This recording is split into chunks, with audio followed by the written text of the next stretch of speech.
My heart always wants to run.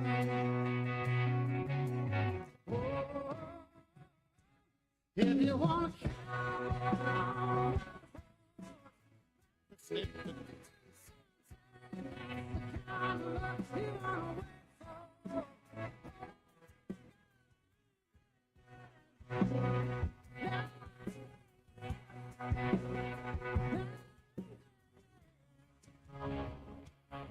That's Chris Stapleton's new stuff there. Good stuff.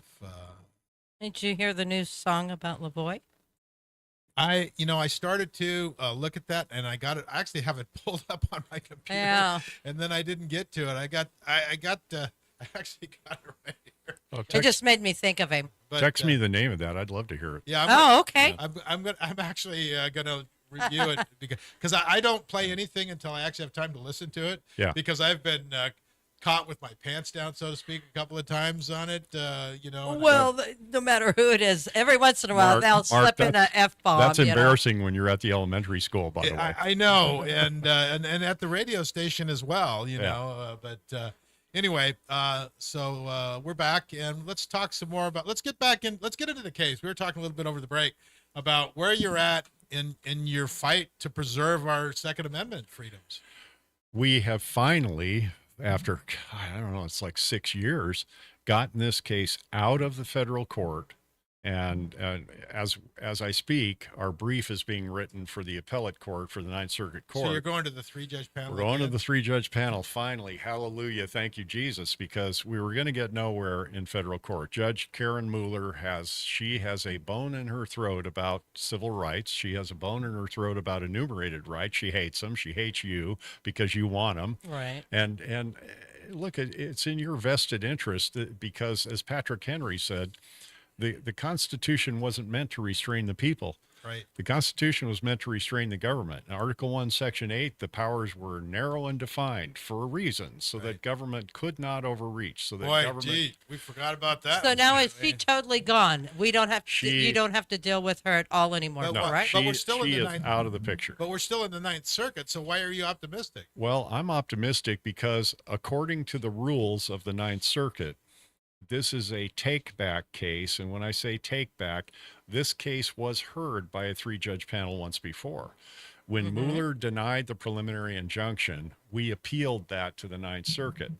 And thank God again, because he is the author of all things in my heart and mind and its reality, we got a 3-judge panel that had 2 Trump appointees and 1 Bush appointee. You're going to get the same panel? Yes. Oh, nice. If the Ninth Circuit follows its own rules, well, here's the issue. I keep calling them. I've got a case number. I've got everything I need. Who's the panel? Who's the panel? Who's the panel? We don't know. Well, no, we don't announce that until a week before oral arguments. Well, that makes me paranoid that they're just going to change the rules. But they haven't to date. In other words, all of the Duncan case, the Miller case, a lot of the cases that were reversed and remanded by the United States Supreme Court in the face of Bruin went back to the Ninth Circuit. The Ninth Circuit was playing the waiting game because they're all about kicking the can down the road. That's all I'm seeing on all these cases. Well, so what they did was they remanded back to the federal court, but they remanded all those cases back to the guy that had them originally, Judge, the guy down in San Diego. Yeah, I can't remember his name for some reason. Yeah, but he's a good judge. Yeah. So he took those cases back and he ruled on them again. Benitez. Thank you. He ruled on them again, and he said, well, these were unconstitutional the first time I ruled on them, using Heller and McDonald and Nunn v. Georgia. And he was pretty scathing on his last. He was extremely scathing. Saying, when are you guys going to start doing your job, basically? Right. Yeah, and I have a story about that, too. But at any rate, he said these were unconstitutional laws the first time I ruled on them, and now, in light of Bruin, it's even worse, and they're unconstitutional this time. And so then what the 3-judge or what the Ninth Circuit Court did was because Trump, and this is important how you vote for guys that appoint good judges, because Trump appointed enough judges in the Ninth Circuit, it was not a sure thing that these cases wouldn't go to a majority conservative panel. It's about still 60% to 40% in the Ninth Circuit, but you got that 40%, and sometimes those cards come up. You know, I haven't heard, just as the sidebar to that, I haven't heard about Biden appointing much of anybody. He has appointed as many judges as Trump, and he is going to surpass Trump if the Senate doesn't grow a backbone. Right. But so they have to vet those guys.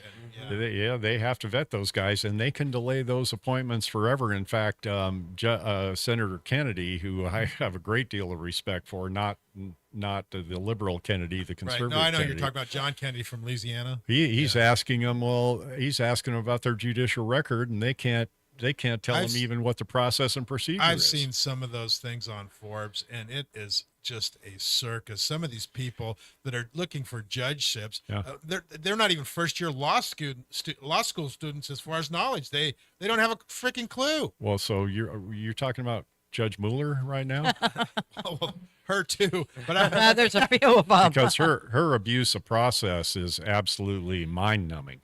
Right. I mean, unbelievable. Well, they're let's just be honest. They're activists. Yeah. They're not judges. They're not judges. And she is certainly not a judge, because her background was Sacramento City Council, and she resigned the Sacramento City Council so that the Democratic Party could appoint Darrell Steinberg, who was the previous Senate pro tem, and he then became mayor of Sacramento. And the bone they threw her for abdicating that seat to him was they threw her Obama threw her a federal judgeship. Well, isn't corruption okay? Well, it's okay to Democrats, but that goes along with my theory that being a liberal is a mental disorder. Well, I think the whole thing's a disorder. It really is, because if they understood the consequences of where we end up at the end of the road with this, they would all be gnashing their teeth and crying in their soup, because they're going to lose everything just like everybody else. Yeah, but they don't care now. I played that Russian agent who defected in like 1984 a couple weeks ago, and he says, they think they're going to be on the right side of things. At the end of the day, they know too much. They take them out and shoot them. Well, that's right. And it's interesting to me, because I'll pull out my road hat now. All roads are two-way streets. They might not have a line in the middle, but at some point somebody's going to drive the other direction, and you better be on the right side of the road when that happens. And you can believe you have the upper hand, but when the train comes, it's still going to run over you. See, they can't grasp that all men are created equal, that all laws should be we should be governed equally under the law. We should all have equal protection. That no one is above the law. That no one is above the law. And we hear that all the time from these projectionists. No one's above the law, but we're going to attack you in such a way that's completely illegal. So when we got this case away from Mueller, in one sense, we appealed the PI to the Ninth Circuit. Now, that was expensive. What the PI is? A preliminary injunction. Okay, I just so want to make what sure happens everybody knows is, if you have a constitutional issue, you would always apply to the court, and you would put forth a request for a preliminary injunction. And what that does is it bars the state from enforcing an unconstitutional law until the case runs its course. Until it's resolved. One way. So in other words, it stops them from taking your rights away while it's being litigated. Exactly. Now, there's a test for whether you should succeed with a preliminary injunction, and it's called the Winters test. And this was the Environmental Law Foundation sued. This is the irreparable harm thing. Yeah, that's part of it. But the Winters test was some environmental group sued the United States Department of Defense because they thought that the Navy should not be allowed to use sonar in submarines because it hurt whales. Dolphins' ears. Yeah. And what the Supreme Court ruled was that defending this nation is a little more important than whether a whale can hear or not, or even if they were right, which they weren't. But out of that case came some tests that you have to pass, and one of the most important tests is, as the litigant, as the appellee or the appellant, am I likely to succeed on the merits of the case? Okay, well, if the state's denying you a constitutional guarantee, well, that means you're very likely to succeed on the merits of the case. And Penal Code 25850 is an outright ban on the Second Amendment. You are not allowed to carry a loaded weapon in public anywhere. And that's where the irreparable harm could be created. But it also doesn't specify concealed or open. 25850 doesn't. It just says you cannot carry a weapon in public, a loaded weapon in public, period. Any public place, you're in violation. Now, the carve out is 26-150 and 26-155. And those are if you beg the state's permission, and if you jump through enough hoops, and if they decide to give you a permit, yeah. then you may carry a concealable weapon. So that limits the kind of weapon you can carry. But that's at their for permission from the government, which is not a right anymore. Well, that's exactly correct. I was going to say that's exactly right, but that's confusing. That's exactly correct. And it has to be a concealable weapon, and it has to be concealed. And then you have to carry it in a manner that complies with all the conditions and codicils of the permit. Well, and as we're seeing even currently, that they make the rules so onerous that at some point in time it's very either more expensive than it's worth, or your ability to pay, or you can't abide by the rules because of the way that they write them. Yeah. You're breaking the law anyway, even if you have a permit. Well, it's kind of like the ghost gun. It's like they make the rules so. Where's the ghost gun going to appear out of the magically out of the sky in your hand? Then you can protect yourself. Well, what the state says is that 25-850 has some exemptions. In other words, we're not preventing the carry of a weapon because you can, but this is the problem that they have with their own rules. You can produce a weapon in the event your life is in danger, and you may utilize that weapon after you have called the police and until they arrive. Well, the immediate question we asked in court is, where did the magic gun come from? Well, because you were a crook the minute you left home with it. Exactly. That's what I'm saying. Yeah, you're already a crook. There's a similar theory that came out of Dallas called the magic bullet theory. Exactly. Yeah. And it held about as much water. Exactly. Well, what happened was we applied for the preliminary injunction. We had to be likely to succeed on the merits. We had to have the balance of equities tip in our favor. In other words, the balance of harm and equities. How much harm does it do to the state, and how much do we gain if we should win this preliminary injunction? Well, there are several Supreme Court cases that say the state is incapable of suffering harm when they are simply enjoined from enforcing an unconstitutional law, because the balance of equities is always in the favor of liberty. Right. Then there's another one that's the balance of equities and harm on the part of the government. Well, the government can suffer they can't claim any benefit to enforcing an unconstitutional law, because the harm is always in enforcing unconstitutional laws. That is always so. It's always going to be damages to the citizen. Yeah, exactly. And so it's this interest balancing, and then public safety comes into it, which the Bruin case took off the table. In other words, there is also a Supreme Court case which they quoted, and I think it was Stevens v. somebody, but the Supreme Court said you cannot take away rights from the people as a whole because of a few bad actors who misuse that right to commit crimes. Well, that's always been true. It's never been an issue. And then also in this case, you have the presumption of innocence. In other words, the judge, one of her favorite things was, well, how can California tell you're not a crook before you carry a weapon? Well, because when you wake up in the morning, you're not a crook. And if you've ever been to jury duty, you see these lawyers doing back handsprings trying to explain, my client, the bank robbing, murdering pedophile, you must see him, jurors, as an absolutely innocent man, unless there's compelling evidence beyond a reasonable doubt. Go back to common sense here. But and these defense attorneys are always saying that's one of the basic constitutional principles. Well, quite frankly, that's not true.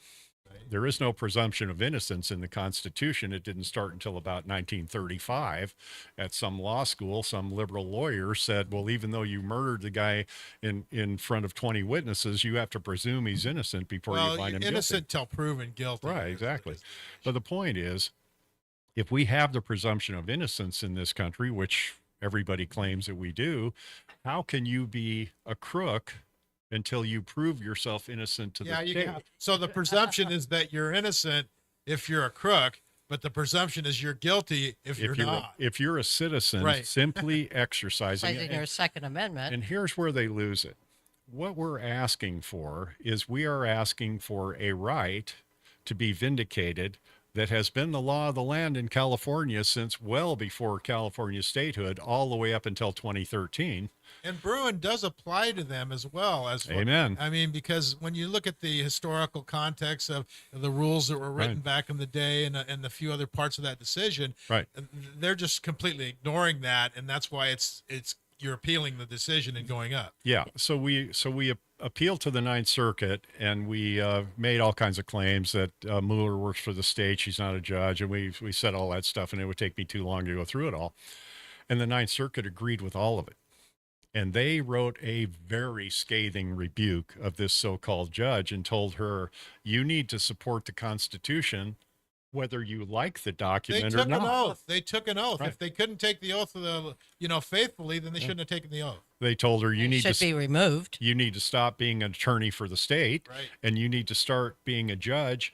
When the appellant presents a case and the appellee presents a case, you're supposed to weigh those two cases, and whichever one has the constitutional validity, decide in favor of that party. You're not an advocate for the state. So this was like 68 pages, and it was pretty Well, wild. it goes back to activism. It's Yeah. just like these guys locally, they're activists. They only cite the Constitution and law when it's in their favor, and Yeah. they ignore it when it's not, because they have no honor, and they're not honest, and Right. so they're just they have a political agenda, right. And you can't trust a dishonorable person. So especially when they're a judge. But it goes back to her. And then they also ordered her to act on this preliminary injunction expeditiously. And in open court, Judge Van Dyke, I believe, said that the state has failed to prove its case in 5 years. What makes you think you can prove it in another 5? So you need to get on this. Well, what the judge did was she ignored the Ninth Circuit altogether. And this judge in open court said she was bound to follow Ninth Circuit precedent. So it sounds like that she's more of an activist and not really Yeah. worried about her political career Right. in the future. If she ignores these guys, that's not going to sit well for another appointee. Well, especially if we get this to the same panel as a take back case. Right. There, and what the Ninth Circuit tries to do. Who decides who you're going to? Well, they have a set of hierarchy and rules, and here's the general rule: if there's a panel that's already been briefed on the case, they're going to hear the case again And if because they already know what the case and is. if, Right. and if they break that rule, is there any consequences, or is it just going to be one more brick in the Jenga piece pulled out of the court system where there's no trust at all left in them? Well, look, there's no trust in the courts now, but here's how I see this going. If they break their own rules, if they do not issue us the same panel that's already briefed on the case, then that simply adds another arrow to our quiver when we ultimately get to the United States Supreme Court. If they follow their own rules and we go to Van Dyke, Lee, and Smith, we will win in a unanimous decision, and we'll win with a fairly well-written, extremely long, well-thought-out brief, because Judge Van Dyke and Judge Lee have already written scathing rebukes about the anti-gun people in the Ninth Circuit, and they're good at it. And if that sounds like the avenue they would probably want to take, because would the state then appeal it to the Supreme Court? No, they wouldn't. Here's what they would do, though. They would allow the en banc panel to grab the case and reverse the decision. That seems to be what they would do. They then. do it. They Yeah. do it. They just did it not too long ago. They've been doing that in Second Amendment cases for over 50 years. So it's a delay tactic. Throw them in purgatory, and But for us, it's a second win in the Ninth Circuit. It would be 2 wins in a row in the Ninth Circuit. So when we write our writ for cert to the Supreme Court, we're coming off of 2 wins in the federal court. does that give you weight for Yes. them to hear the course? Yes. Or to hear the case? Yes, and the reason why is simple, because the Ninth Circuit was the objective focus in the Bruin decision of courts that don't follow the Constitution and don't follow the law. The Second Circuit and the Ninth Circuit were specifically mentioned as legally vulnerable because they fail to follow precedent, they fail to follow the law, they fail to follow the Second Amendment, they fail to follow the rules of federal procedure, how they fail So they to would follow. slap, they would slap them down at least to show them who's the dad. And this would be a good case for them to take because it's a straight up deal. What we're saying is, And they want to retain their power. They can't let these lower courts, not follow their decisions. well, Article 3, Section 1 of the United States Constitution says all power, all equity and judicial power is vested in one Supreme Court and then other such lower courts as Congress may appoint from time to time. Well, and that would start to diminish their power, which I mean, that's a brilliant strategy from the founders' perspective as well, just to make sure that, because if you started diminishing the power, then their decisions wouldn't mean anything at all. Exactly. So the Supreme Court would have a vested interest in a straight up case. In other words, they will fail to pick up cert on cases that are either diluted or are problematic. In other words, if and I'm the only plaintiff left on the case, by the way, so I'm alone on the paperwork. If I had a criminal record or I was somehow socially unacceptable, then they might say, well, this might not be the right case for us, because if we find in favor of the Second Amendment, they'll say, oh, you let a crook carry a gun. You've got baggage. You have baggage. Yeah. So I have no baggage. This is a straight up deal. California had undiluted, uninfluenced, unremarkable, totally constitutional carry from before its inception as a state until 2013, just 10 years ago. And the balance of equity certainly tips in our favor, because 170 years of Second Amendment guarantees, and then all of a sudden the state says, no, you can't. And why did they say it? Why did they say you can't carry a gun? Because Anthony Portantino stood up in front of the Senate and says, you don't need a gun to go buy a cheeseburger. So it had nothing to do with constitutional law. It had nothing to do with any problem. It had nothing to do with anything except the California legislature didn't like it. And that's exactly what the Second Amendment is supposed to protect us against. Yeah. So, Wow. let me get this straight. It's kicked over to the Ninth Circuit, 3-judge panel, We win. and you win. Okay, then if they try to get that to an en banc panel, which sounds like they probably will, They will. and will the injunction be already enjoined? Well, what the motions panel would probably do for the en banc, because the en banc panel has tried to get involved in this case once before, and the state stupidly stopped them. They when we went to the Ninth Circuit to appeal this PI, the en banc motions panel ordered the state and us to write a brief saying, why shouldn't we just take this case right now? Right.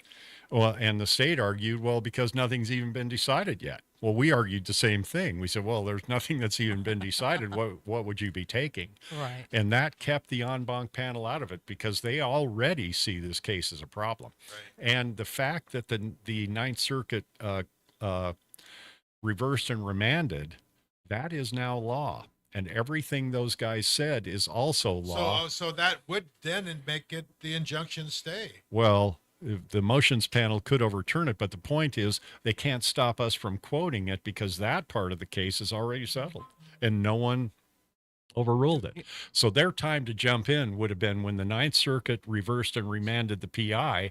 The en banc should have jumped in right then, and they didn't. So if the en banc, gets there, but you're still can say, hey, we don't have to follow we can do what we want. We can follow the Constitution at this point. Well, that's what we would try to say, yes. Now, we'll see how that, because, courts are crooks and they do things all the time. Depends that on aren't legal. who's your sheriff, I guess. Well, it does depend on who's your sheriff. And all 58 sheriffs in California would enforce California law. There isn't a single one of them that would watch you carry a gun down the street and not do something about it. We don't have any backbone here. But that's beside the point, because what would happen is the en banc would take the case. We got 1 minute here, Okay. so we're going to run out of time, and then we'll have to. Yeah, get it. there's only one reason why they would take the case, and that's to reverse it. And then the Supreme Court would be in a superlative position to pick this case up and give us the win. Time frame? No. Who knows? Well, I can't imagine the oral argument, because the thing is, we couldn't ask for an expedited process because that would have changed which panel we might have got. Right. It would have been a rotational. But it went pretty quick. Oh yeah, I think the oral will be around August or maybe a little before. They're going to cut us off. I don't know if you're going to stay over or what we're going to do, but we will. Yeah, we will see everybody in about 5 minutes. This is KCNR 1460 AM and 96.5 FM. Doing what I've always done ain't that complicated. Your choice. Shasta Regional Medical Center. News this hour from townhall.com. I'm Michael Herron. Customs and Border Protection says it's expanding the use of technology to process more and more passengers as travel booms following the pandemic. During fiscal year 2023, the agency processed nearly 400 million travelers at the ports of entry. That's a 24% increase over the previous year. When looking at the country's top 20 airports by passenger volume, officers processed 31% more travelers, while average wait times increased 11%. The speed movement through the airports, officials are moving toward app-based technologies like the mobile passport control app, which allows passengers to upload their photos and information. When those passengers enter the screening area, they get routed to a separate line. Jeremy House reporting. The West Virginia United Students Union is leading an opposition to big cuts at the state's flagship university that have attracted national attention. The union organized protests, circulated petitions, and helped save a handful of teaching positions before 143 faculty and 28 majors were ultimately cut. West Virginia University in September cut its world language department and dozens of other programs in subjects such as English, math, and music amid a $45 million budget shortfall. Union members say they want to usher in a new era of student involvement in university political life. Rhonda Rockster reporting. Boeing CEO David Calhoun is getting compensation valued at $33 million for last year, nearly all of it in stock awards, but he's turned down a bonus of $3 million. And those stocks are going down because of how the company's been doing under his management. A raft of agreements between African countries and Dubai-based Blue Carbon could give the company control over big swaths of land. Liberia giving up 10% to the company. Zimbabwe, 20%. This is townhall.com. Our government has engorged itself on borrowed money. Now we are over $30 trillion in debt. If this bubble finally implodes, many Americans would be left penniless and heartbroken. For example, what happens if state and federal pension funds go broke, or 401ks and IRAs get cut in half due to hyperinflation?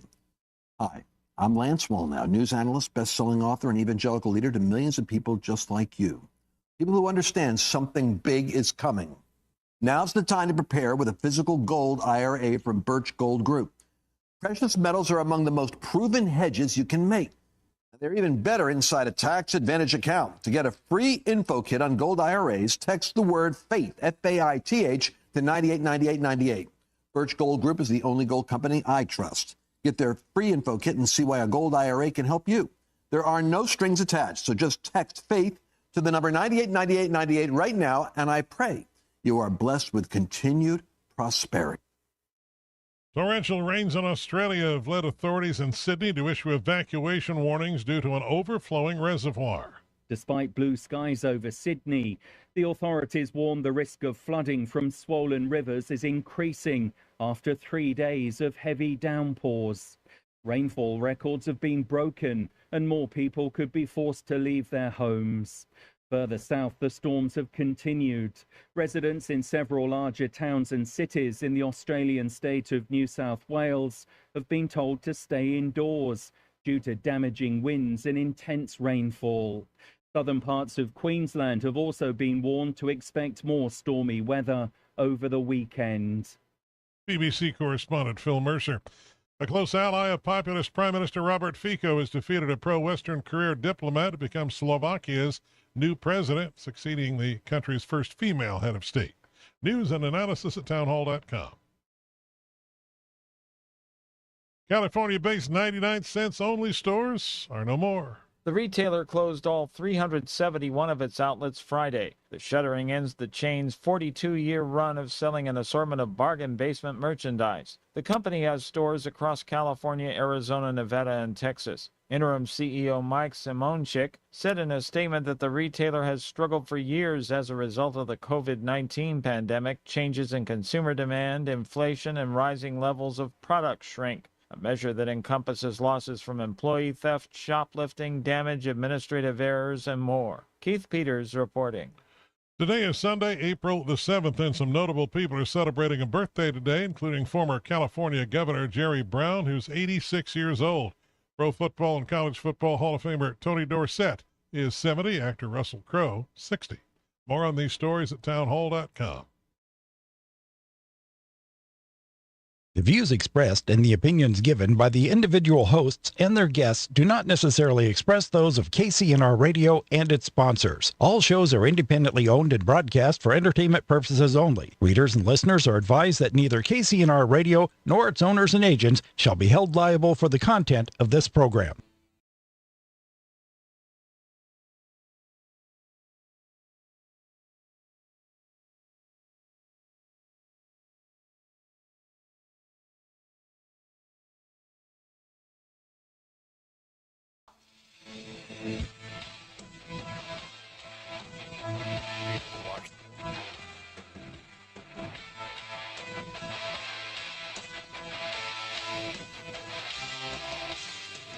Don't label us left or right. Not looking for a war, but we came to fight. Somebody's gotta stand up. Somebody's gotta do what's right. We're rising 'cause we're fed up. Got our house in order and got chores inside. Need a karaoke. I was vibing. Okay. He was vibing out. Yeah, with his cool glasses. You notice he went and got his cool glasses Yeah, on? I was trying to decide. He looks like Stewie a little bit right now. Hey. Yeah, he kind of does. Anyway, we're back here with Mummy. We're back here with Mark Barron. I'm not going to slap to the that. punk. Yeah, there you go. And we're gonna go ahead and wrap up and tell us. Okay, so what do we need to take away from this? We can win this case, and it's likely that it's very likely that we will win it. We may have to go to the Supreme Court to do it. Quite frankly, if California was smart, they'd take the loss in the Ninth because it would only affect about 2 or 3 states in the Ninth Circuit. And if they lose in the Supreme Court, they will have handed their Democratic buddies constitutional carry for the entire United States when only 30 states have it right now. So it's 50-50 whether the Democrats will say, hey, you know what, take the loss on that because it only affects you and a couple other states. And they may. But they're not smart. Well, they've never been smart. You can't accuse them of that. But, lightning can strike. I don't know. Yeah. But we can win this thing. And the big problem is I need everybody's help. I can't. My wife and I aren't rich. We can't win this on our own. And if you could please send a contribution to Pecan, that's PECAN, all caps, 14421 Old Oregon Trail, Suite B, Redding, California, 96003. And I'm sure someone will post that in the chat room, I guess. Yeah. Or go to the website, and it's all lowercase letters, all one word, tokeepandbear.com. Tokeepandbear.com. There's a donate button, and that goes straight into the account. Yes, we have no paid staff. I don't touch any of the money. I don't even know how much we have on any given day. Linda uses it to pay the attorneys and court costs, and that is it. That's all we use it for, yeah. That's all it goes to. Please help. I can win this. You can defend yourselves and your family with constitutional guarantees as the founders intended. And remember, the Second Amendment wasn't written in Greek or ancient Egyptian. It's written in plain English so everybody can understand it, and that's the problem. The government understands what rights we have. They just don't like them. They don't want us to have them, is what the deal is. But if you help, we can restore the Second Amendment, and with that, the rest of them will come back to us. And I just want to say to the people, we have donors that give every week or every month or whatever. And, I really appreciate seeing those checks come in. Yeah. It does help. They're not big checks necessarily. It helps a but lot. every little bit does help to get in the hoppers Yeah. to pay for the attorneys and stuff, because unfortunately, the bills are not small. And every time we actually show up in court, it's at least $25,000. Yeah, at least. Yeah. Yeah. Wow. So, But Help thank you us out. guys. Thank you guys. God well, thank bless you for coming in. I Keep- appreciate it. keep Just up the worked good out work. that you were in town, so that worked out great Have for fun us. and give it to them. That's what we do. Oh yeah, we've got explosive news stories coming out Yeah, here. we So go. Some of them aren't new, but they're pretty explosive. So okay, all right, here we go. So what we're going to do is we're going to go with our town hall to start with, and after that, I've got some other stories that we need to get into. So here we go. This is our town hall. Stop. Good day, and welcome to this week's Town Hall News Brief. I'm Damian Ward, your host, here with the latest local updates. In a Town Hall exclusive report, mystery surrounds Shasta Lake Mayor's alleged elder abuse and missing classic car. In a shocking turn of events, Janice Powell, mayor of Shasta Lake and executive employee of the Chamber of Commerce, has been found by the Shasta County Superior Court to have committed elder abuse and financial elder abuse against her elderly parents, Jack and Darlene Powell. This case has taken a mysterious turn as a classic 1968 Chevelle wrongfully transferred to Mayor Powell has gone missing. Court documents reveal that Mayor Powell moved into her parents' home in 2007 without a rental agreement or paying rent. In 2021, Jack and Darlene, both in their 90s, were forced to move into assisted living due to their declining health. Darlene requested that her daughter, Miss Powell, vacate the property so it could be sold to cover their care expenses, but she refused. The situation escalated in June 2021 when Mayor Powell took her father Jack, who had advanced dementia, to the DMV and had him sign over the title of his cherished 1968 Chevelle to her. According to the response to the restraining order, she claims she was holding the title in her name as a backup for her dad as long as he lives. Darlene filed for an elder abuse restraining order against Mayor Powell in October of 2021, but tragically passed away the morning of the court hearing, January 3, 2022. November 1st, 2022, Frank Powell, Mayor Powell's brother and co-trustee of their parents' trust, filed a petition against her alleging breach of trust, financial elder abuse, and other charges. The petition also sought to recover the real property and the 1968 Chevelle. Jack Powell passed away in December 2022. During a hearing on May 5, 2023, the court found Mayor Powell guilty of breaching her duties as a trustee by refusing to vacate the home, failing to pay rent, and wrongfully transferring the Chevelle's title to herself. The judge removed Mayor Powell as a trustee and ordered her to return the classic car to Frank Powell by July 15, 23, and pay the trust of $23,969.78 for unpaid rent. Additionally, the judge imposed $87,939.56 statutory penalty, which was double the amount owed for rent and double the value of the Chevelle, on Mayor Powell for committing elderly financial abuse, which would be deducted from her share of the trust distribution if left unpaid. On November 1st, 23, the matter was escalated when the court issued a writ of possession for the Chevelle after Frank Powell provided evidence suggesting Mayor Powell had moved the vehicle to a relative's home in Shasta County. The court found probable cause to believe that Mayor Powell had feloniously taken the car by means of other than false or fraudulent representation, pretense, or embezzlement. However, when the Sheriff's Department searched for the possible locations on December 12, 23, they could not locate the car. The court's findings have cast a shadow over Mayor Powell's ability to govern effectively in her standing in the community. As an elected official and representative of the Chamber of Commerce, her alleged actions have raised concerns about her integrity and fitness for office. The public is questioning whether she can continue to serve in her roles given the serious nature of the allegations and court's determinations. Furthermore, the court's finding of probable cause that Mayor Powell feloniously took the 1968 Chevelle raises the possibility of future criminal charges being filed. The disappearance of the classic car and her failure to comply with the court's order to surrender the vehicle by July 2023 may also have further legal consequences. As this story continues to unfold, the community is left wondering about the fate of Mayor Powell's political career, her standing in the Chamber of Commerce, and the potential legal ramifications she may face. Town Hall Brief will diligently follow the case and provide updates as new information emerges. Thank you for listening to your Town Hall Brief. Become part of the conversation at Shasta Lake Town Hall on Facebook or at Town Hall News on X, formerly Twitter. All right, there we go. It's our town hall, and we got a story. I got a couple stories here we got to go over. This one, and I'll tell you what, mainstream media is just, I mean, it's just unconscionable that they will, you know, not report on some of the stuff that's going on. Now, this next story is about the diary from Joe Biden's daughter that they found a couple of years ago, Ashley Biden, in a halfway house. She was, you know, getting rehab and so forth, and she left it there by her own admission. She says it's hers. But I'm going to let, this is OAN News, and this is Chanel Rion.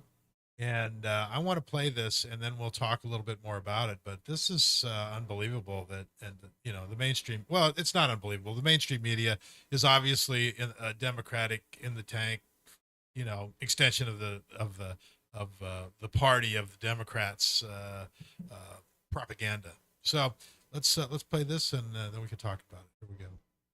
The Department of Injustice is playing cleanup for the Biden family of perverts, and you are paying for it. Case in point, on April 3, 2024, the DOJ asked a Southern District of New York judge to sentence a single mother of two, Amy Harris, to 10 months in prison for having found first daughter Ashley Biden's diary in a Florida halfway house. Immediately after this announcement, I noticed something strange. The news media dutifully parroted the DOJ's exact language from their press release describing the situation and labeling the woman who found the diary as the diary thief, describing it as a diary theft, referring to it as a stolen diary. To be clear, this is not a story about some perverted diary of another drug addict Biden family member. This is a much bigger and more disturbing trend. The DOJ and the Southern District of New York have this habit of going after the people who expose the crimes, not the people who commit them. When this story first broke in 2020, Amy Harris found the diary in what was described as a halfway house. Ashley Biden was in rehab in Palm Beach, Florida, and stayed at this house before moving to Philadelphia in 2020. Amy Harris, also out of rehab, moved in a few weeks later and found Ashley Biden's diary stashed between a mattress. The diary included Ashley Biden's explosive claims of taking showers with her dad, Joe. Ashley Biden would, like her half-brother Hunter, suffer with drug and sex addictions from her early and inappropriate familial relations. The diary was so disgusting, we hoped it was fake. We wouldn't be so lucky. Amy Harris sold this diary to the investigative team at Project Veritas. Ashley herself confirmed it was her diary. There's a diary here. It starts in January. It says, January at the end of a New York month, I'm sitting on a bed at the I building.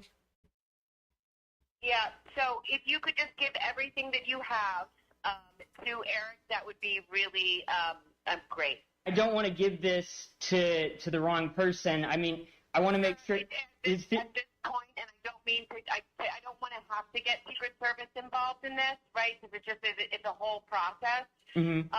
But, you know, I am Ashley Biden. It is my stuff. Project Veritas never published the full diary. And while even the New York Times had to admit the diary was real, they failed to mention its deeply disturbing contents.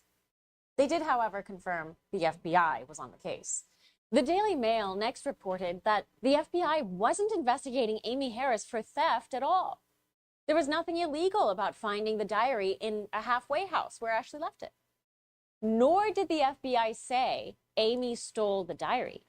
Rather, the FBI was investigating Amy Harris for selling the diary to the media. We find out later, Ashley Biden's lawyer called for the Southern District of New York to get involved.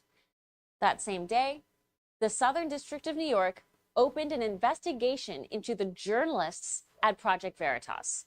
Pre-dawn FBI raids on journalists followed. No Project Veritas journalist was charged with the crime. But all their devices were seized. The SDNY is the Biden's personal Gestapo. They're not even hiding it anymore. So now the DOJ wants you to think that Amy burgled the diary out of Ashley Biden's nightstand. The reality is Amy found Ashley Biden's diary in a halfway house, abandoned, like Hunter's laptop. That's not theft. So the DOJ had a PR problem. Either they needed to admit that Joe Biden was a pedophile, or the diary wasn't Ashley's. The DOJ did neither. No one at the DOJ, or in the media for that matter, are curious about the claims made in the journal. But the woman who exposed all of this, she goes to jail. And you pay for it. The diary confirms 3 things. Joe Biden is a pedophile who produces drug addicts for children. The DOJ will stretch the truth like taffy to protect the Biden name. And the DOJ is willing to throw anyone under the bus who exposes crimes against their dirty China doll politicians. This Ashley Biden diary story is yet another fine example of how the Southern District of New York and the DOJ are operating as the private legal defense firm of the Biden family. Why is the DOJ protecting the Bidens at our expense? For One American News, I'm Chanel Brion, and this is The Fine Point. I think that's a pretty important story to get out there if people haven't heard about it. It's unbelievable. Do we still have our caller on the phone? Yes, we do. Yeah, let's go ahead and go to our caller, and then we'll get back to the story here. Are you there, Stones? Stones, good morning. Also known as Quick Draw. Hey, question for you, Mark. And a couple of years ago, when you were going to pay for a recount, can you confirm it was approximately $11,000 a day, but it was for a county-wide race? Can you confirm that? Yes, it was a. Okay. It was for the county-wide race to do a recount, and it was going to be $11,000 per day, and they said probably at least 5. Well, till it was done, and they would probably stretch it out, so it would be $50,000, $60,000, $70,000 or better. Yeah. Oh yeah. Oh, it gets better. Hey, real quick on that town hall.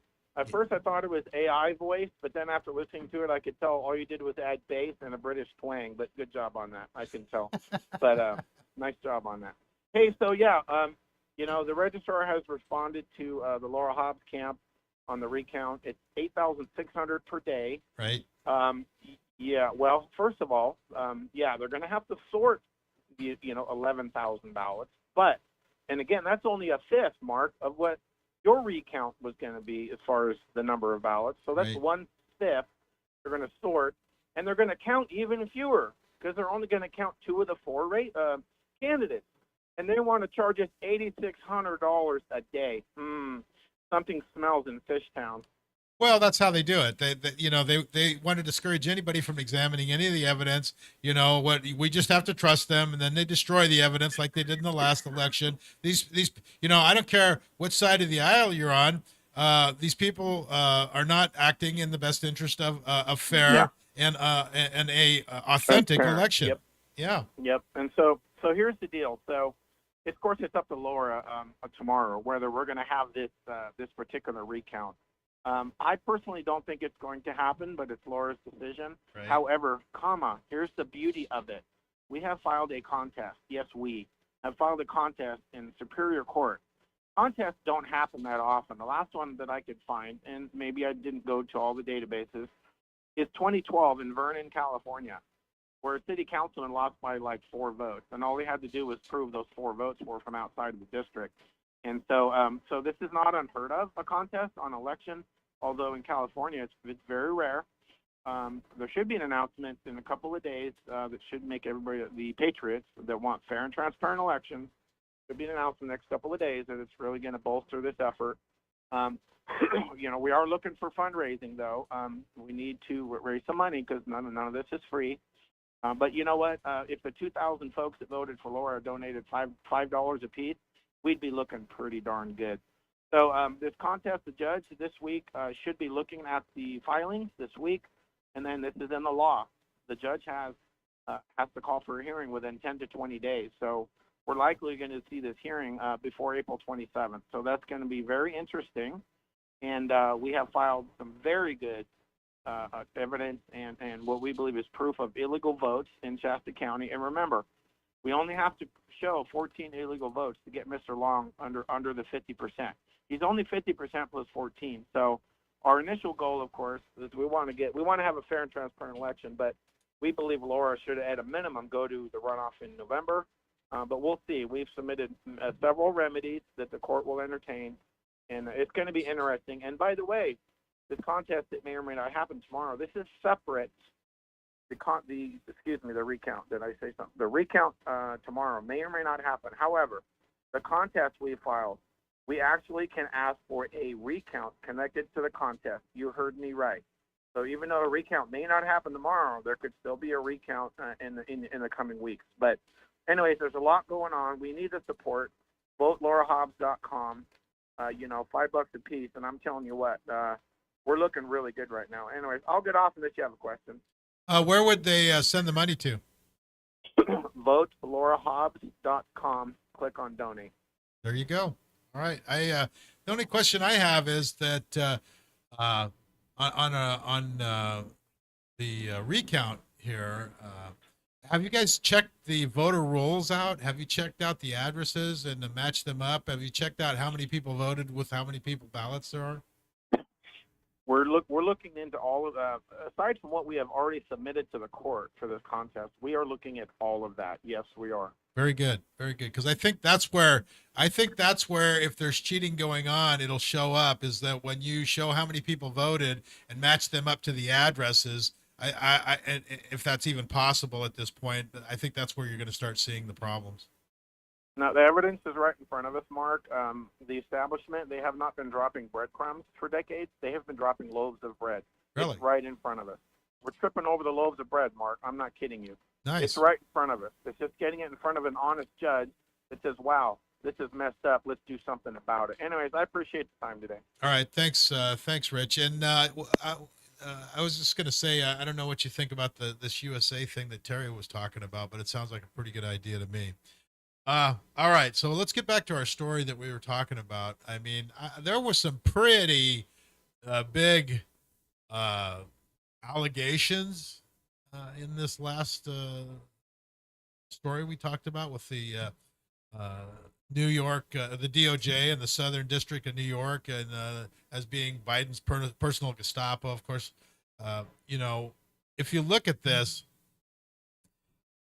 it's proved that the diary is authentic, just kind of like the laptop. And it makes you wonder, gee, are these kids leaving, trails of bread in the forest because, is it a psychological thing that they leave their evidence all over the place, or is there just so much evidence that you can't help but find it, or is this a cry for help? Because you can look at this stuff and, why wouldn't our local meatheads even look at this stuff? Oh, Trump, we talk about Trump, on all this stuff across the board. But if you mention that Joe's a pedophile, then there's nothing that proves it. Well, there's a ton of information that does prove it. And they got nothing to prove anything on Trump at all. He's been never convicted of anything. They said he was convicted of rape. He wasn't convicted of rape. Well, there's a part of me that thinks personally that she left that there intentionally. That's what I'm kind of saying. I mean, think that's what it was. Well, I look at the laptop. That they said, oh, there was no laptop. Oh, they said it wasn't real, all this stuff. And then it was proven real. Then they had it for a year. Well, who goes and leaves their laptop? And by the way, you can go check all these things on, if you go to Marco Polo, it's all there. In fact, I'll pull it up right now just to give you the proper address for the laptop. You can actually go there and look at it all. And I'll pull it up here in a second. But they got the cell phones stills, the screenshots. It's all there. And so it's like you say, you have to wonder, does somebody do that on purpose? How do you do that? What do you do? Just walk off and, I forgot my laptop over there who has just a bunch of crap on there. Am I stupid or I don't care? So obviously, too, in this diary, you don't put it in a spot like that where you're hiding it if you're not concerned about somebody seeing it there like that, and then leave it there. I feel like if it was left in a nightstand, I would feel more like that would be something that would be more likely that it could have just been left there. The fact that you hide something to try to keep it from the public eye and then just decide, I'm going to leave it there, that's something that's on your mind. Just psychologically. It's crazy. And by the way, the laptop website is BidenLaptopMedia.com. BidenLaptopMedia.com. Go look for yourself. It's all there. It's all out there in the public square. And so, it's just amazing. But has anybody in the mainstream media talked about the diary or the laptop except to say that, it's fake news? I don't know. I mean, when I turn on channel 7 or channel 12 or channel 24 in the morning, it's absolutely surreal because they don't talk about much of anything of substance as far as, in the political arena. Nothing that's been happening in the Democratic arena. They don't talk about Joe's dementia. They don't talk about the laptop. They don't talk about the diary. They don't talk about the prosecutions. Everything's bad, Trump. At some point in time, when do you wake up and say, I'm being lied to constantly? That was like 2 years ago, at least. Yeah. So it's just crazy. But, there's so many things happening in the world right now that matter. It's not the pet of the week, and it's nice to have, feel good stories. But when you completely ignore all the other stories, it's crazy. Anyway, I guess we got Stone's back on the line here. No, it looks like we got to take a break. Oh, we're going to take a break. Oh, I'm sorry. I missed, I saw the sign there. All right. Let's take a break and come back. And then I want to talk a little bit about the economy, gold, silver, all that kind of stuff. That'll work.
child.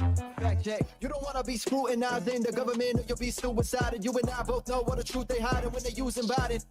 Fact check. The CIA killed MLK and JFK both. Fact check. The moon landing wasn't real, it was all a hoax. Fact check. Big Pharma putting profits over every single damn patient. Fact check. We all know that birds ain't real, they just government surveillance. Fact check. Rap labels been profiting off of the prison system and jails. Fact check. We all breathing chemicals every single day from chemtrails. Fact check. Everybody know Michelle Obama, a man that never was pregnant. Fact check. We all know that Barack Obama was really born out in Kenya. Fact check. Who decides what is real and what is cap? What is Who decides what is fake and what is fact? What is they censor someone that you hate and then you clap. But they coming for you next. It's a trap. It's a trap. Who decides what is real and what is cap? What is Who decides what is fake and what is fact? What is fact? They censor someone that you hate and then you clap. Then you clap. But they coming for you next. It's a trap. It's a trap. Come on, man. The earth is flat. It's not round. Fact check. Bush knew them towers were gonna get knocked down. Fact check. Alex Jones been right with everything he said. Fact check. Tupac alive in Cuba, man. He isn't dead. Tupac's alive in Cuba. Just saying. So turning to our economy, we had a jobs report that was just absolutely off the charts stellar this last week. It was really good. It's really super good. Yeah. And, I have some Everything's happy. I have some beachfront property in Arizona that I want to sell you because it's got a great view of the ocean, and it's stellar piece of land. If you even begin to believe what they say about the jobs is ridiculous. Well, it is ridiculous, and it's funny because the mainstream will highlight it. There, we created 350,000 new jobs this year, and then a month later they corrected. It's like 50,000, and most of them are illegal aliens. And then in the next breath they'll say something like, all of the dollar stores are closing in 25 states. There's a list of I'm just layoffs. saying. So how do you have more jobs if everybody's closing their doors? I'm looking at Mountaintop Times Substack at the home, and the title of the page is Bidenomics Green New Deal collapses with 800,000 jobs losses. That's kind of opposite information of what we've been getting, isn't it? I mean, 800,000 jobs. And so full-time jobs is in the red, part-time jobs went up. Do you remember a couple of years ago when Trump was in office, when you drove around? I went back to Colorado, and almost everywhere you stopped, it said, help wanted. Mm-hmm. Do you see that now? Most of the places just closed up. Yeah. I mean, you look at what's taking place right now. That new minimum wage law went into effect, and you're seeing prices going sky high. I've been afraid. I think maybe I'll go to In-N-Out today because I heard that they had a pretty significant price increase at the fast food restaurants to cover that. Yeah, I don't know. It didn't seem like it was a huge amount. I think they raised it between the day before and the day after. I want to say it was somewhere between like 60 to 90 cents for most of the items. So now we only pay $15 or $16 for a hamburger. Yeah, but it's only a few months. Then they will raise it more because since the salary is $20 per hour, that it's more than usually a regular cook or server has in the restaurant. So the price for the burger will they'll raise kind of be more than $20 in like a year. Yeah, absolutely. And then what they will do is they'll probably lay off quite a few people too. Well, and that's the thing too. So you've got these companies, and I keep seeing these people in these news articles that are saying, "Oh, well, this company was exempt. Why'd they close down? Because why would you work there for $15 when you can go work at Taco Bell and make $5 an hour more? You're not going to have quality employees who stay there, so they close down." Well, we've seen the corruption with Newscomb down there. Having his friend from Panera not subject to the fast food rules, and then everybody made such a stink about it that all of a sudden he got roped into it as well because they weren't going to raise his prices. So it's kind of like we can't clean up San Francisco unless the Chinese dictator shows up. And people don't realize, okay, now they upped it to $20 an hour, so now they're going to put in more kiosks so that they have to have less workers. And pretty soon AI is going to be flipping your burger so that we don't need you anyway. Yeah, that's what I need is an artificially I'm just saying. an artificially intelligently made burger. Go, how do you I do dare that? you. Anybody that hasn't been for a while, go into any McDonald's now. They were already getting ready for this for the last 6 months. I don't go to McDonald's, They but basically made it to where you cannot go up to the counter anymore. You have to go to one of these kiosks, and the best thing that they'll do is come out and direct you how to do the kiosk. Like that's it. Wow. So that's scary is stuff. that- But Red so- Robin and stuff, started that a long time ago. You know, they have the little thing on the table that you use. It's like a little kiosk. So we all got a raise except half of us got fired. Or they'll cut your hours. I mean, all right, so now you can only do such and such an amount. Now you're going to be working more. As far as overall quality of work, what you've got to do more in less hours. Right. And how does Oh no, because now you go down to 4 days a week. Remember, wasn't it Newsom that wanted it to go to 3 days a week? Or was it 3 days a week? How does AI flip a burger? Easy. I mean, Just it's just like you.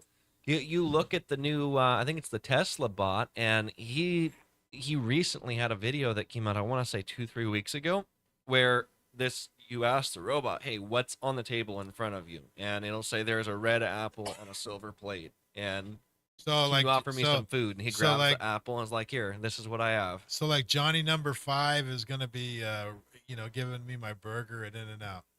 Well, and so there's number 5. one of the alive. number one complaints on it from people were like, oh, look how slow that thing is. That's so stupid. Nobody's going to end up doing anything with that. And then my original thought on it was, okay, yeah, it might be a little bit slower, but it also doesn't take vacation days. It works 24/7. Doesn't call in sick. Doesn't call in sick. Has How 100% he will understand attendance me rate. and people who moved from other country or tourists? Mm-hmm.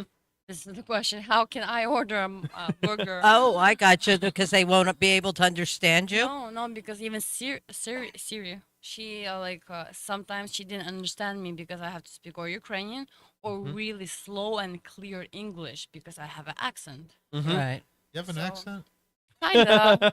And there's people who has more Oh, yeah. they're trying their best, but they have it's really hard to kind of move from Asian language to English. And when you're going to Service Point McDonald's, where there's AI asking what you want to order. It's like That's a Yeah, good we don't point, though. understand you. It How can doesn't we even help you understand you have to- English half the okay, time. let me. Here's the secret. You have to say this: Big Mac fries. Well, no, a lot of it's touchscreen though, so you'll be able to touch it even though you're not saying anything to it. And I would think in the future, Not from the car. yeah, not in Oh, the no, car, not from the but car. it's. I would. Let's think in the hope they don't future- have touch screen Well- from the car. That would be, I mean, You won't have Yeah, to worry. no, No. What they'll do is after they implant the chip, you just have to think Big Yeah, Mac. And that's fries. true. That's what it is. And then you don't even have to go to the drive-up. Well, because then it's virtual, and you don't have to go to the don't drive have up to at eat. all. you don't even have to eat. Yeah. It just stimulates that part of the brain Exactly. that makes you feel Yes. like you're full. I had a Big Mac. It's your bug smoothie. You just So you pull off your whatever they call those lenses, the AI things, and you see that you're really not at a beautiful beach eating a Big Mac hamburger. You're actually in your bedroom, and it's a complete mess, and there's crap everywhere, and but you feel comfortable. And the IRS is knocking at your door. Let me in. I guess we have a caller. I think looks like we have two callers. So I think the first one. first one is Siskiyou Steve. Yeah. How are you this morning? Good morning. Morning, Steve. Are you on the air? Yeah, good morning. Hey, I just want to make an announcement. I'm Mark. I wonder, have you heard Colonel McGregor on YouTube yet? No, I saw you sent me something, but I've been so busy this week that I haven't had a chance to look at it. Yeah, I understand that. You're very busy in this time of year. Well, he's got a nationwide thing going. It's called Our Country, Our Choice. And I referred back to them as a volunteer, and within a couple of days, I got about 250 flyers. So it seems to me they're pretty darn serious. And then I got a call the next day, or a couple of days later, from the CEO of this movement, Our Country, Our Choice. So it's just No, another thing to be aware. I didn't see that one, Steve. I was just referring to the text that you sent me. What I saw was the Great Awakening, and I suggested everybody watch the Great Taking. It's only about a month or so old, and it's actually really good if anybody's got their money in the market. So anyway, go ahead. Yeah, well, the other, the Great Awakening was written, made a few Yeah, it's years about ago, but 10 it's just months. more Yeah, information yeah. to. What I'm trying to do is get to the moms and dads that never go anywhere, do anything other than just keep their heads down and go to work and drop their kids off at school and pick them up and pay the bills. That's all they can afford to do. And I'm trying somehow to get through to those people because I see them every day out my window here when they're dropping their kids off. The elementary school is right across the street. And bless their hearts, snow, winter, rain, sleet, or snow, they're out there dropping their kids off, and it's the cutest, most adorable thing ever. But it's also that they can't do anything but just do that. It seems because we all know, there's the same 50 people show up at all the meetings and the different things that we've been trying to do for the last 20 years.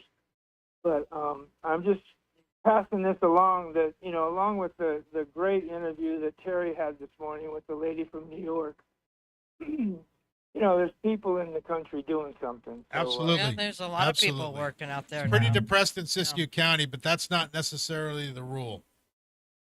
Right. Well, we're working on it. I'm trying to make out a questionnaire for all these moms and dads and pass it around to every one of their cars, I guess, put it on their windshield or something, and Right. go around all the church parking lots and put it on a flyer that just asks them the questions. Are you happy with, da da da da da da da. Well, don't give up, Steve. Don't Yeah, give up, right. Steve. Just keep after it. So, listen, we're running out of time, and I got another caller, so Okay. we've got to go. Right on. All right, thanks, I Steve. just We wanted to let appreciate you it. know. Thanks. You bet. We got Jimmy on the line. Oh, I'm sorry. Yeah, our country, our choice is Colonel MacArthur's movement from Florida. All right, very All good. right, thank you. Thank you. Have a Steve. great day. Yeah, And put it with- in the chat room if you can. With that, we'll go to Jimmy. Are you there, Jimmy? Hello. Hello. Jimmy. Jimmy. Hello. What's going on, folks? Oh, the fun never stops. Another day in paradise. What's up? Nothing. Hey, well, there's a lot of stuff going on, but Mark, being a financial guy, the first time I ever heard the term fiat currency was from you. And you are so right in that. And not a lot of people know about that. The government is just printing money with nothing backing it. Yeah, they used to call that counterfeiting, and now it's okay because they're doing it. And As long as the government's doing it, it's good. actually, at the start of the country, if you look it up and you look up Continentals, when they were printing Continentals, on several of the Continentals, they put to counterfeit is death.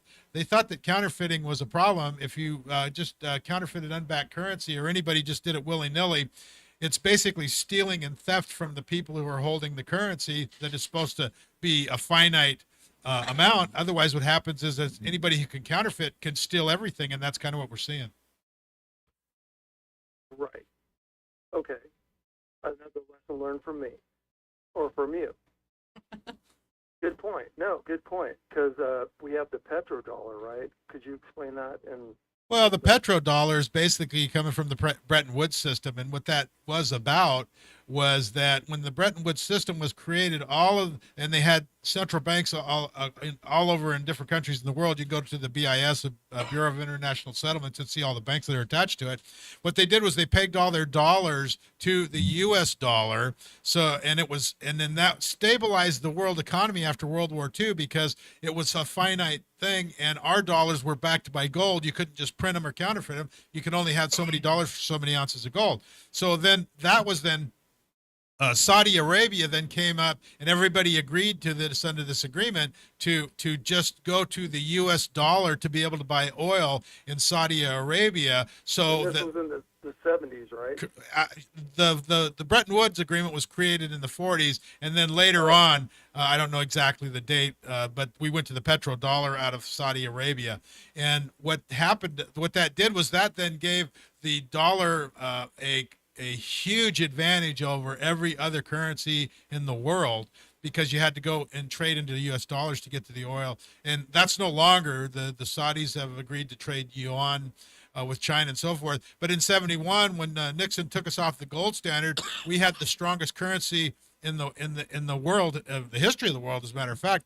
And since then, you can go to a chart, and our debt has gone straight through the air because we're basically borrowing this currency into existence from a private bank who's counterfeiting it. And there lies most of our problems from an economic standpoint.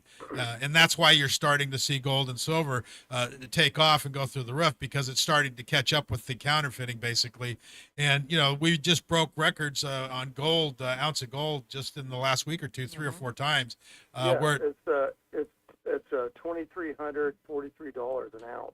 Yeah, and that's going to probably continue that trend, and silver should rise to connect up to that. And you really can't go by the spot price either, especially on silver, because I'm looking at silver right now at 27.5 cents, $27.50. And if you go to buy it online, you look at a silver eagle, you're probably for one. With the premium. So what's happening is, real metal actually costs a lot more money than this paper traded crap on the exchanges, which are derivatives of the metal and have no backing and are not. If you try to get them, they don't have to pay you in the metal. So basically, it's another counterfeiting scheme. Well, yeah, and in 2011, silver was actually $48 an ounce. Correct. Yeah, it ran up. And so we are the most undervalued asset on the planet in silver right now, I believe, and it's going to rise to meet that. That's how they've been suppressing the prices, is through the paper markets and the derivatives. What they do is they short the market, and then they sell a bunch of this paper with no backing out onto the market and drive the price down. And that's why I think you're going to see silver go through the roof at some point. And who knows, the projections are anywhere from 3 digits to 4 digits. All right, great talking to you. Just wanted to get some insight. There you have it. All right, guys. All right, have a good day. Thanks, Jimmy. Yeah, so that kind of covers sort of a little bit of the topic that I was going to talk about as far as the metals and stuff and the economy.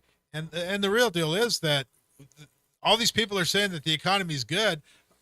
Need to look around, because the economy is in a death spiral right now. All you got to do is look at the U.S. debt clock, man. Look at the U.S. debt clock, and you'll see that we are literally upside down, and it's not by a little bit. Like, we have every single asset versus every single liability, and we are so far underwater. And if we don't have an event like 2008 where the banking starts to collapse, which I think we're starting to see that happening even now, you're going to start seeing some of these banks. The overnight repo thing's not working anymore. And so we're starting to see these banks are going to start going under. And when that does, you're going to see 08 times 100, I think. But let's say that doesn't happen and it keeps going. Well, if it keeps going, then what's going to happen is the interest on the debt that we keep borrowing money to pay all our bills. Congress just passed another spending package, and basically they're just counterfeiting more money. Well, at some point in time, right now the interest is about $1 trillion on the debt a year. And if the interest goes up, or they keep printing, the interest is going to go up the amount, because it's based on the full amount owed.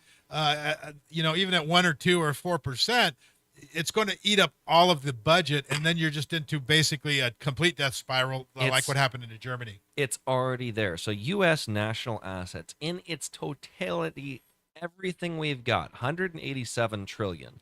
U.S. unfunded liabilities, 214 trillion. We are already at a place where assets per citizen are $559,000 on average for all the citizens combined. Liability per citizen is $636,000. That is bankruptcy. We've already been looking at this U.S. defense fund right here, for instance. It's $873 million. The amount of money we're spending on our interest currents, $800 million. We're almost at the entirety of our defense spending just on our interest. Mm-hmm. We are broker than broke.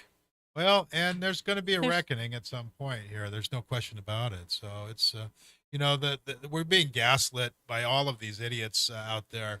And when everybody loses their pensions, I predict that the stock market will go down eventually and crash, because right now It's going up only because you keep stuffing money into the market through BlackRock and these other big companies, these brokerages. It's totally intentional. You will own Absolutely. nothing and you will like it. That's what Oh, they've yeah. been telling us this entire time. How do you get there? You make it to where you can't own anything anyway because everything's too damn expensive and you're broke. Well, take an hour and watch The Great Taking.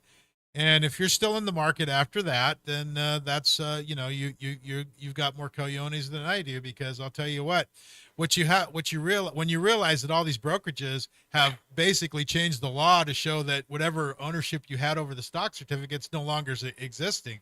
You have what's called beneficial interest. In that beneficial interest, you can buy, sell, get your dividends and your interest and so forth. But if the brokerage house starts to go under like in a bankruptcy, like attached to a bank or so forth, and you got this derivatives market, your stock is now a part of the bankruptcy, and they use your stock to then pay the creditors on a $620 trillion derivatives market.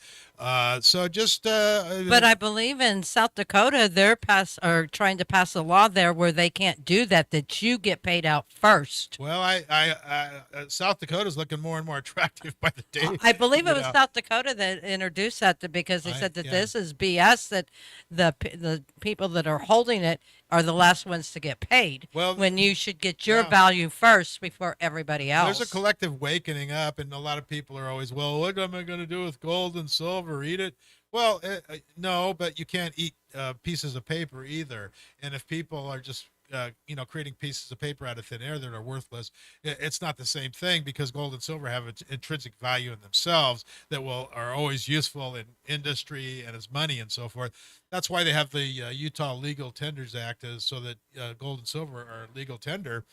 As long as they're minted coins in Utah, you can buy gas, groceries, pay your property taxes, all of that. And Bitcoin's good. Sorry, got to throw it in there. But I was looking. But everybody's starting to catch on is where I was going to go. Yeah. There's more and more states. Go ahead.